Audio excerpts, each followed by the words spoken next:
नमस्कार मित्रों, एक बार फिर आप सभी का हार्दिक स्वागत है आपके विशेष पॉडकास्ट में, जहां हम आध्यात्मिक विषयों पर गहन विचार विमर्श करते आ रहे हैं। इस बाई माह उच्चता के दौरान पूरे 19 दिनों के लिए हम सभी उपवास के माध्यम से अपने शरीर, मन और आत्मा को पुनर्जीवित करने के अथक प्रयास में संलग्न रहते हैं। यह भौतिक उपवास आध्यात्मिक उपवास का बाहरी संकेतक है। यह आत्म नियंत्रण का प्रतीक है। स्वयं को अपनी सभी स्वार्थी इच्छाओं से दूर रखने, चेतना की विशिष्टताओं को ग्रहण करने, स्वर्ग के उच्चवासों से उत्प्रेरित होने और ईश्वरीय प्रेम की अग्नि से उद्दीप्त होने का प्रतीक है। उपवास के दौरान हमें प्रार्थना और ध्यान के माध्यम से आत्मा के पोषण पर ध्यान केंद्रित करने का अवसर मिलता है। मैक्सवेल ने अपनी तीर्थ यात्रा के दौरान मास्टर से सीखा कि मनुष्य जो भोजन करता है उसका कोई स्थायी महत्व नहीं होता, क्योंकि उसका प्रभाव केवल थोड़े समय के लिए रहता है। लेकिन आत्मा का भोजन आत्मा के लिए जीवन है और उसका प्रभाव हमेशा के लिए रहता है। उन्होंने अब्दुल बहा से एक फकीर की कहानी सुनी जो इस प्रकार थी। बाहुल्लाह अपने अनुयायियों के साथ एक स्थान से दूसरे स्थान पर यात्रा करते हुए एक सुनसान क्षेत्र से गुजर रहे थे, जहां राजमार्ग से कुछ दूर एक फकीर एक गुफा में अकेले रहता था।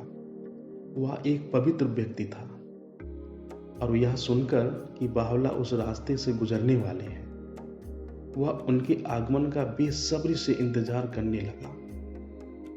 जब ईश्वर के प्रकटीकरण वहां पहुंचे तो फकीर ने उनके पैरों की धूल माथे पर लगाते हुए कहा, हे मेरे प्रभु, मैं पास की गुफा में अकेले रहने वाला एक गरीब आदमी हूं, लेकिन यदि आप उस समय के लिए मेरी गुफा में आए और मुझे आशीर्वादित करें तो मुझे इससे बड़ी खुशी और नहीं हो सकती। बाहुल्लाह ने उसे कहा कि वह कुछ समय के लिए नहीं बल्कि 3 दिनों के लिए आएंगे और अपने अनुयायियों को वहीं रुकने और उनकी वापसी का इंतजार करने का आदेश दिया। फकीर खुशी और कृतज्ञता से अभिभूत हो गया और वह अवाक होकर उन्हें अपने साधारण निवास में ले गया और इन महान व्यक्तित्व से सानिध्य प्राप्त किया।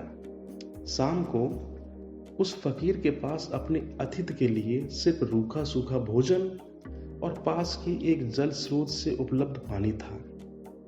वह यह सोचकर परेशान हो गया कि क्या करे, और अपनी दुविधा को स्वीकार करते हुए वह बाहुल्लाह के पैरों में गिर पड़ा।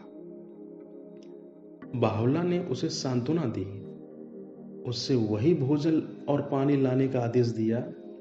फिर बाहुल्लाह ने इस साधारण भोजन का आनंद ऐसे लिया जैसे यह एक भव्य भोज हो, और अपने 3 दिनों की यात्रा के दौरान उन्होंने केवल वही भोजन किया जो फकीर ने उपलब्ध कराया था। बाहुल्लाह ने कहा कि उन्हें कभी ऐसा स्नेह, अतिथि और सम्मान नहीं मिला। मित्रों, इस कहानी के अंत में मास्टर ने समझाया, जब मनुष्य को ईश्वर के प्रेम का स्वाद मिलता है तो उसे जीवन के लिए बहुत कम चीजों की आवश्यकता होती है। इस उपवास की अवधि में क्या हम भी थोड़ा और विचार कर सकते हैं हमारी वास्तविक आवश्यकताओं के बारे में और साथ में हमारी प्रतिदिन की व्यवस्थाओं के बारे में, जो हमारे शरीर, मन, मस्तिष्क तथा आत्मा को इस सेवा के जीवन के लिए हर तरह से तैयार करने में मददगार हो। धन्यवाद।